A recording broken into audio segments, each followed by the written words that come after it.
റോഡിൽ കുഴി രൂപപ്പെട്ടതിനെ തുടർന്ന് അപകടാവസ്ഥയിലായ കെ കണ്ണപുരം പാലം പൊതുമരാമത്ത് എക്സിക്യൂട്ടീവ് എഞ്ചിനീയറുടെ നേതൃത്വത്തിൽ ഉദ്യോഗസ്ഥർ പരിശോധന നടത്തി. എം വിജിൻ എംഎൽഎയുടെ നിർദ്ദേശപ്രകാരമാണ് ഉദ്യോഗസ്ഥർ സ്ഥലത്ത് പരിശോധന നടത്തിയത്. കെ കണ്ണപുരം പാലത്തിൽ വലിയ കുഴികൾ രൂപപ്പെട്ടത് ഏറെ അപകടാവസ്ഥയ്ക്ക് കാരണമായിരുന്നു. ഇതിനെതിരെ വ്യാപക പ്രതിഷേധവും ഉയർന്നു. ഈ സാഹചര്യത്തിലാണ് റോഡ് അറ്റകുറ്റപ്രവൃത്തി നടത്താൻ എം വിജിൻ എംഎൽഎയുടെ നിർദ്ദേശപ്രകാരം ഉദ്യോഗസ്ഥർ സ്ഥലം സന്ദർശിച്ചത്. പൊതുമരാമത്ത് എക്സിക്യൂട്ടീവ് എഞ്ചിനീയറുടെ നേതൃത്വത്തിലാണ് പാലത്തിൽ പരിശോധന നടത്തിയത്. പാലത്തിൽ രൂപപ്പെടുന്ന കുഴി താൽക്കാലികമായി അടക്കുന്നുണ്ടെങ്കിലും വീണ്ടും കുഴികൾ രൂപപ്പെടുകയാണ്.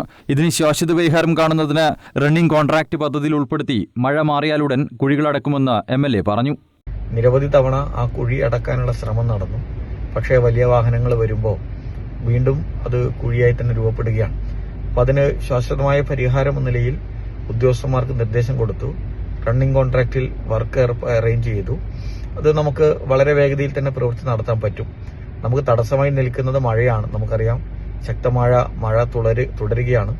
ഈ മഴയൊന്ന് കുറഞ്ഞാൽ ഉടൻ നമുക്ക് അതിന്റെ പ്രവൃത്തി ആരംഭിക്കാൻ വേണ്ടി പറ്റും. അതിനുവേണ്ടിയുള്ള എല്ലാ അറേഞ്ച്മെന്റും തയ്യാറാക്കി വെച്ചിട്ടുണ്ട്.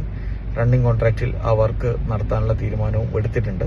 പൊതുമരാമത്ത് എക്സിക്യൂട്ടീവ് റോഡ്സ് വിഭാഗം engineer T Prashanth, assistant executive engineer Sujith Kumar, assistant engineer K Sreerag എന്നിവരാണ് സംഘത്തിലുണ്ടായിരുന്നത്.